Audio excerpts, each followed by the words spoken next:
Winnipeg is very excited to introduce this very special guest. He is a software developer, IBM Honorary Cloud Advisor, author, algorithmist, keynote speaker, and YouTuber. And he happens to be only 13 years old. Please welcome Tanmay Bashki.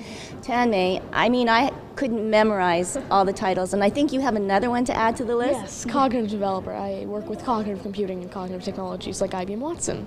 Oh my goodness. All right, okay, so it's like dumbing it down for 101 on computers. Yes. Age 5, you were coding. So for some of us out there, what is coding?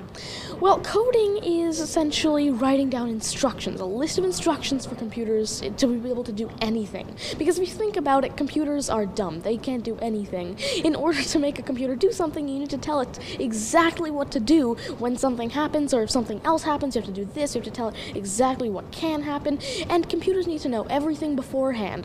They cannot create things like animals or humans can. And so that's what coding essentially is. Wow, now your dad happens to be a computer programmer, Yes. So I guess a special bond was soon developed. Age 9, you created your own app? Yes, my first iOS app, T-Tables, which helps you learn your multiplication tables, was accepted into the iOS App Store. In fact, on Valentine's Day of 2013. Okay, so I was doing a bit of snooping about you, and I'm interested in this Watson and this whole face recognition and getting into high secure areas. Yes. Well, essentially, before I begin, though, I'd have to kind of explain what Watson is in the first place. And in order to explain what Watson is, I'd have to explain what cognitive computing is. So, essentially, cognitive computing is a technology that allows computers to learn like animals. Mm-hmm. As I was saying before, computers are dumb. They can't do anything. They can't learn like animals can. But the cognitive computing is trying to change that and allow computers to essentially learn like animals. So, a really small example could be, let's say you have a pet dog, right? Mm-hmm. And he does something that you don't like. You give him a negative consequence, like timeout, and he doesn't like that. And so in his mind, he's creating that link that, hey, this action leads to a negative outcome, so I'm not going to do that again. But when he fetches a stick or does something nice, you give him a reward. And then he makes that link in his mind that, hey, fetching a stick means good consequence. And so whenever the situation arises again in the future, I will, try and fetch the stick. And so he's able to learn those. And let's say he repeats a mistake once or twice, that link in his mind gets strengthened, and he makes sure never to make that mistake again. And so essentially what we're doing here, and something else remarkable about animals and their brain, is that they're able to then take an action that they've never done before, ever, in a situation that's never arisen before, and run it through their brain and say, hey, it's similar to these actions that I've done before, similar to these ones, not similar to these, and they're able to classify that, hey, this was most probably be bad for me or be good for me, right? And then they're able to make the decision of what to do next. And so that's what we're trying to bring to computers in order to be able to make computers make decisions for themselves, which is what IBM Watson is trying to do. And once computers can make decisions for themselves, learn from their mistakes, learn from things that they've done good in the past, and learn from that past experience, they can actually be used and implemented to understand things like natural language and do things like facial recognition.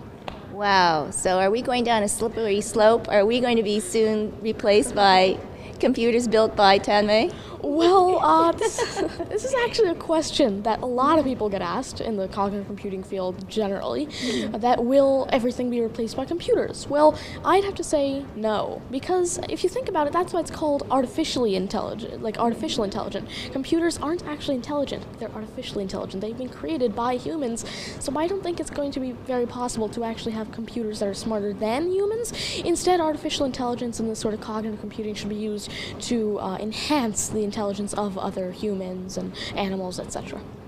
My goodness, I am talking to a little Einstein. Okay, so let's now talk about yourself, the journey that you've been on in the last few years. When do you have downtime, and when are you actually just a plain old 13-year-old?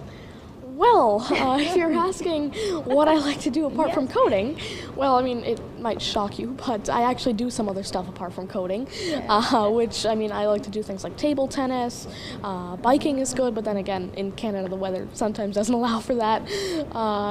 Things like flying kites is fun, recording YouTube videos. As you know, you said, I'm a YouTuber as well. I have a YouTube channel where I like to share my knowledge with over like 4,300 subscribers and over 106 videos. In fact, most of these videos are about cognitive computing, how you can use them in your applications. In fact, not just how you can use IBM Watson and how you can implement your own custom machine learning algorithms with things like neat algorithms to evolve machine learning algorithms and neural networks. It's really interesting. And of course, I do some basic stuff on my YouTube channel as well with Swift and iOS apps and just a lot of different stuff, even math and science as well. You know what? I'm not a real good kid with math, but you make it sound exciting. So you're going to have an interactive session now with some kids. I guess, how do you inspire them? Like us adults, we kind of know, like we aren't really inspired by people like you, but how do you inspire kids your age? Well, it really does actually, if you think about it, it's not that I have to inspire them. It mainly just comes from within because, I mean, if you think about it, I'm not the one that's telling them, hey, you should code now. It's like I just introduce them to it, I show them this is what coding actually is, and then they take it from there and say, okay, this is interesting. I've never seen this before, but now that I have, this seems very interesting and I want to go ahead with it.